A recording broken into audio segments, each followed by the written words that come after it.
All right, welcome to Physics 2425.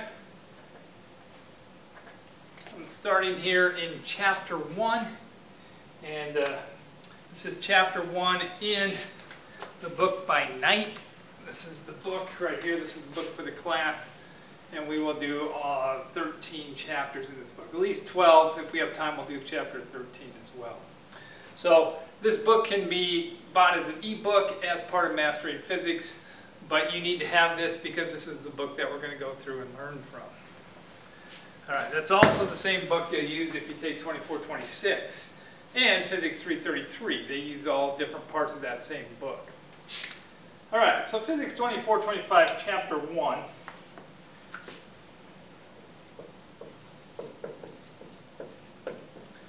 Is a lot of background of stuff that you should know. For example, let's talk about the metric system.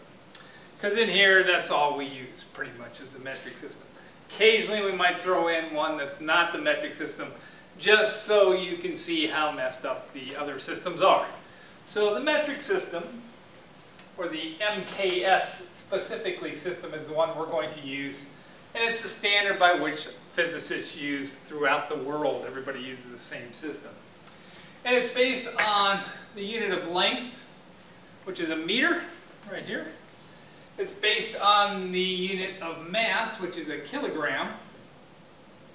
And the unit of time, which is a second. Now this is not the only metric system. There's also something called a CGS system, which is centimeters, grams, and seconds. It has slightly different units. It's still a metric system, but the fundamental units are different. Astronomers tend to use that more. Physicists tend to use the MKS system. All right, so the unit of distance is a meter. And I like to bring in a little historical representation every time we talk about things. The question came, when was the metric system invented, and by whom, and why? Well, this goes back to history in the late 1700s.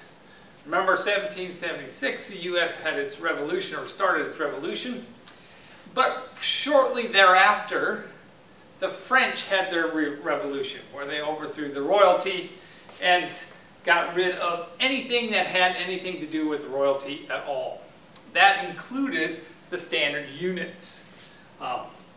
So the standard units at the time were very confusing because, you know, like 1 gallon here, you buy 1 gallon here, you buy a gallon in a different town 100 miles away, you know how much a gallon is. That wasn't the case through the Middle Ages. Whatever you bought, that size of unit would vary from town to town, and there was no uniformity to it. And shop makers and people that were selling it, producers, would take advantage of that fact. But what they wanted to do was, by the 1700s, it was the age of science. Everything wanted to be scientific. They wanted to base everything on something logical instead of these random units like we still use today, like a mile being 5,280 feet, just a random number. And so they wanted everything to be based on logical powers of 10, since we are using a base 10 system. And so they went for a standard unit of measure called a meter. And the meter was the standard used measure, but they wanted that to be based on something actually physical as well. And so they decided that this would be 1/10,000,000th, I believe, 1/10,000,000th the distance from the North Pole of the Earth to the equator. So the French actually sent out astronomers, because they mostly use the sky, to determine positions and distances, and surveyors. And they actually tried to calculate the distance from the pole, North Pole, to the equator, and how far a meter would be. We know now that their calculations were not precise, and that it depends on where you measure on the Earth, and so it's not an exact type of unit. But now they have very well-defined standards for this. It's actually defined by a certain number of wavelengths of a certain frequency of light, and so you can get it super, super, super precise. And there are two, what we call standard meters, one in the United States at the Bureau of Standards, and one in Switzerland, I believe. And those are the unit standards that everybody measures from. So a meter is the same distance everywhere in the world. Same thing with a kilogram, same thing with a second. So there's no question about what a unit is. We know, everybody in the world knows exactly what that means. All right, so for a unit of distance, being a meter, if we want to go smaller, so we have 1 meter here, we have to split our meter into smaller parts. And so to measure smaller units, we measure it by splitting these into smaller and smaller parts. For physicists, what we like to do is we want to do everything in what we call powers of 3. So everything is a variation by 1,000. So if we take a meter and break it into 1,000 parts, each part is called a millimeter. Or we can say that 1/1000th of a meter is equal to 1 millimeter. And each of the tiniest units on here is 1/1000th of a meter.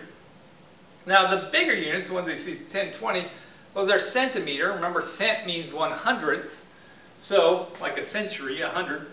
So there's 100 centimeters in a meter. But that's not a power of 3, that's a power of 2. So it's not technically a fundamental unit, but we will use centimeters in this class, so make sure you know what a centimeter is, that it is 1/100th of a meter.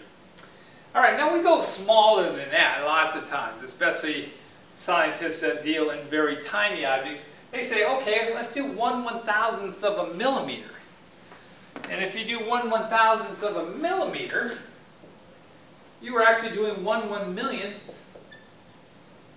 of a meter. Or we break a meter into 1,000,000 parts.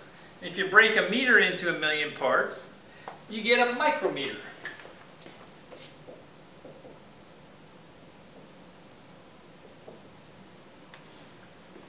And we can break this down even more. Let's break it into 1,000,000,000 parts. Or 1/1,000,000th of a meter, you may have heard of, because it's called a nanometer. It's kind of a hot topic right now. They talk about things called nanotechnology or nanoengineering. What they're saying is they're engineering things at the size of 1/100000th of a meter. Really, really tiny. That is about the size of an atom or a molecule. One individual one. So when you're dealing with this, when you're talking about nanotechnology, you're talking about moving individual atoms and positioning them how you want them. So very, very fine, very, very small numbers. So that's about as small as it usually goes. We can get bigger though. We have 1 meter here. What if we have 1,000 meters? I'm sure you've heard of this. 1,000 meters is a kilometer. And then we can go bigger than 1,000 meters. We can go 1,000,000 meters.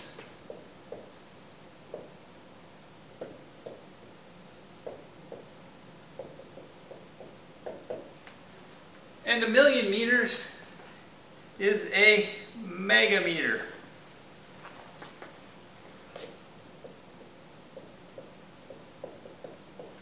And there's no names for ones beyond that. We can go to 1,000,000,000 meters, which is that's one gigameter. These terms you may have heard of, these prefixes from computers nowadays, because they talk about megabytes or megahertz or gigahertz. That means giga means billions, mega means millions. So when you're talking like a 5 gigahertz or 5G phone, that means they're talking about waves in which the frequency is in the billions of waves per second. That's what a hertz means. So there's billions of waves per second if you have a gigahertz. 5G would be 5 billion per second. So those are very precise, okay? And you can go more than giga too. There's terameters and so on. The reality is when you get above here, most people don't use these terms at all. physicists don't even use megameter and gigameter. They use kilometer, and when we just make the number bigger. We say, oh, billion kilometers. Instead of saying a terameter, it's like, no, we're just going to say it in terms of kilometers. They do use these terms down here. Now, what I wanted to do with this is also to review powers of 10. Because remember, powers of 10, hopefully you should have seen that sometime, is easier ways to write very large numbers or very tiny numbers like these. And so this up here, 1 meter is, or 1 billion meters is actually 1 times 10 to the 9th meters. Is the same way as writing it like this without having to write out all the zeros. The number up here, scientific notation, is always a number between 1 and 9.999, okay? So it always has a single digit before the decimal. And this one is 1 times 10 to the 6th. How do you know that? Well, you look over here, and even though it's not written, it's implied where the decimal is. The decimal would be right here. You count how many spots you go over. 1, 2, 3, 4, 5, 6. And that's what your power of 10 is. Okay? All right, this would be 1 times 10 to the 3rd meters. All right, and then when we get smaller, this is just 1 meter still. When you get smaller, the power now becomes negative. So this is actually 1 times 10 to the negative 3 meters is equal to 1/1000th of a meter. And this is 1 times 10 to the negative 6 meters. And this is 1 times 10 to the minus 9th meters. So as you can see,